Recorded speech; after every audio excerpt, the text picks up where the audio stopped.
So I wanted to make a quick video about this book, Mindfulness Meditations for Pain Relief, because I think this is one of the best things we can do to work with our tinnitus until something medically comes along to change the nature of the tinnitus. What we have to do is work with how we respond to our tinnitus, and that's what mindfulness is really all about.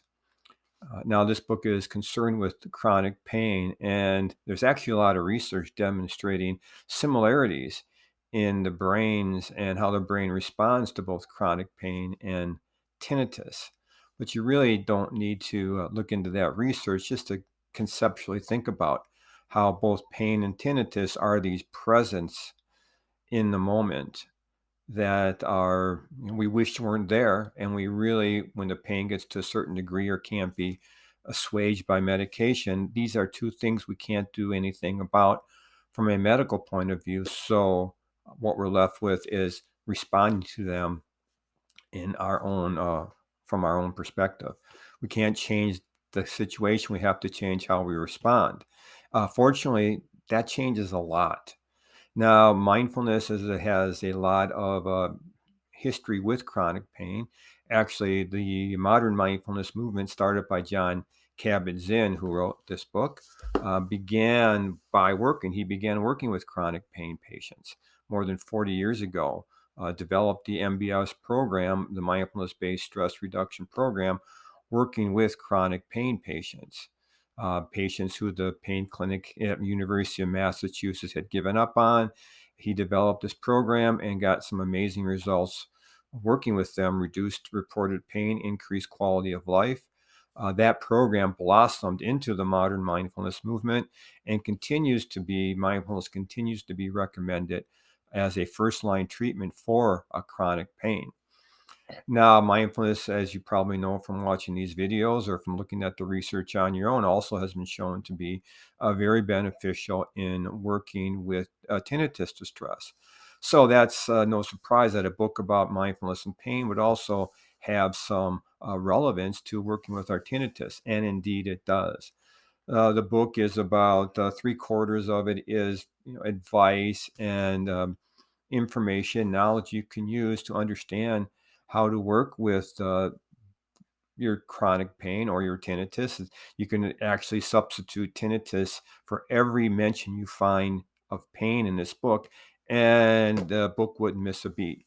The last quarter or third of the book is some meditations, and the meditations can be found free on a website, and I'll list that website in the notes here. But the book itself is amazing and worth getting and reading over and poring over and rereading. I'll go over a little bit of it here. At the heart of the book, he has the 7 principles for working with pain, which again, you could say 7 principles for working with tinnitus. The first principle: as long as you're breathing, there is more right with you than wrong with you, no matter what is wrong. This is something John Kabat-Zinn has been saying from day one, I think, and it's a piece of information worth imbibing and keeping in mind as we deal with our tinnitus. Really doesn't need any comment. The second principle is the power of mindfulness is in the present moment. Uh, when you think about it, that's really all we have is the present moment. Now, the problem with both chronic pain and tinnitus is they make the present moment unappealing. It removes us from the present moment, or it wants us to get away from the present moment. But we need to take the present moment back because that's really all we have. And this is the third principle: is to inhabit the present moment. Um, I'm going to read here. We certainly don't want to inhabit the present moment if it's unpleasant in any way, if we don't particularly like it. And we certainly don't like it when we experience considerable pain slash or tinnitus. As a consequence, we often tend to distract ourselves in one way or another to escape the actuality of the present moment, especially when it's not to our liking. Again, works whether you're talking about chronic pain or tinnitus. and leads to the fourth principle. When faced with situations we don't like, we usually default to one of two options. And those are we either try to escape from it or we get caught up in obsessing about our troubles. This leads to not being inhabiting the present moment. This leads to, as he says, as a consequence, we might find ourselves turning toward familiar sources to dull the pain, such as alcohol, drugs, food, getting lost in our phones, right? All sorts of distractions. While these may offer temporary relief to some degree, such pursuits tend to foster increasing addiction, disconnect, and discontent. One sensible attitude to so what is more, when faced with stress and situations we don't like, we can evenly fall into the habit of being irritable, gruff, and angry, much of the time due to our own pain and frustration. It might be totally understandable, but it's not necessarily helpful, which leads to the fifth principle. There is a whole other way to approach painful experiences or tinnitus. And this is difficult, or the central part, and it can be difficult to hear. And what he suggests is putting out the welcome mat. We put out the welcome mat. We attend, we befriend. We can practice in this way for even the briefest of moments, just taking a peek and only in accordance with our own motivation and energy level in the moment. The key is to engage in this open hearted and basically interested and curious ways best you can for brief moments, but then coming back and re engaging again and again. We're putting out the welcome mat for what is happening for the simple reason that whatever is happening is already happening. And that when we tense up, when we reject it, this tenses the body and it just simply makes things worse. Any attempt to turn away from it, understandable as it may be, is only a way of denying the reality of situation.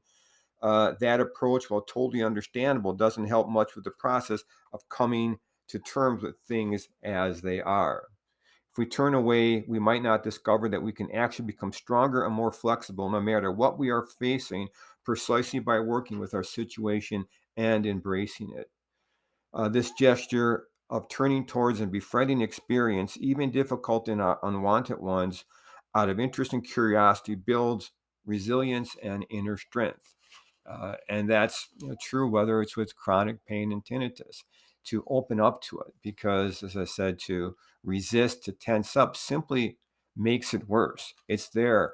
If we open up and embrace it rather than pushing it away, this becomes the first step to being able to coexist with it. And that's what we have to do to take back the present moment. Sixth principle, opening to experience moment by moment. The path of mindfulness involves learning to open to your experience moment by moment with kindness and compassion towards yourself, whether what you are experiencing at any given time is pleasant, unpleasant, or so neutral and ordinary that you may not notice it at all. It also invites you to notice how judgmental and reactive the mind is and to approach each moment as best you can without judging the experience as good if you like it, bad if you don't like or want it, or boring if you don't have any particular feeling about it one way or another. So we suspend judgment about our tendency to be triggered by it and try to just exist with it in the present moment since it's already there. When we intentionally approach our experience of any moment mindfully, we immediately have a new way to cultivate emotional balance in the very situation that usually push our buttons and lead us to stress reactively in emotional turbulence and upset. Mindfulness is not an ideal that we are trying to impose on ourselves, nor is it a special state that we are striving to acquire. On the contrary, mindfulness is awareness itself, pure and simple. It is an innate capacity we all have, an inner resource that is always available to us, and that over time we can teach ourselves to recognize and inhabit much more regularly and reliably. With time and practice, we may find that being less emotionally reactive, less critical in our judgment, kinder and more accepting of ourselves and our moments, whatever they may be, gradually becomes our go to mode, our default setting. We may also discover that reacting to whatever we don't like or don't want with anger, resentment, fear, and self loathing results in a kind of contraction of mind and body that only increases our pain and aggravates our distress and suffering. So this attitude of pushing everything away, well, understandable, is simply not really useful in the long run in learning to deal with our tinnitus or with anything that's unpleasant in the moment. And he concludes by saying, seventh principle, it's not about making anything disappear. We are not trying to eliminate our pain or our tinnitus or to control it. Neither are we trying to suppress our emotions. In fact, when we cultivate mindfulness, we are not trying to fix anything at all. Even though when we want to, even though we may feel helpless and resentful, that medicine cannot automatically fix what ails us. On the contrary, we are simply looking for a place to sit or to stand or to lie down, a refuge we can drop into in this present moment and perhaps experience a little respite, a shelter right in the middle of the tempest itself, out of the wind without anything having to change. Surprisingly, the stance of non doing or tapping into the domain of being can very quickly lead to a shift of some kind in our pain, or at the very least, our relationship to it. However, in those moments when we might be a little too stuck in our thinking habits, caught up in the same old ruts and regarding our condition, desperate to be elsewhere, to fix something we believe to be broken or to make an irritant disappear, that desire itself and our very fixation on it can prolong the experience of pain, dissatisfaction, and suffering. It's as if by feeding these energies, we are locking ourselves in and preventing our experience from changing. The world and our bodies are constantly changing. It is a natural law, the law of impermanence. Everything changes. Why would the experience of suffering be an exception? It is important to remember that sometimes patience and forbearance in the face of the unwanted can be both an effective short term strategy and a useful long term strategy for allowing things to change and even heal on their own. So, although directed at working with pain and shown to be incredibly uh, supportive and beneficial in working with pain, I think this book, those steps apply to our tinnitus and can be incredibly useful. I highly recommend the book.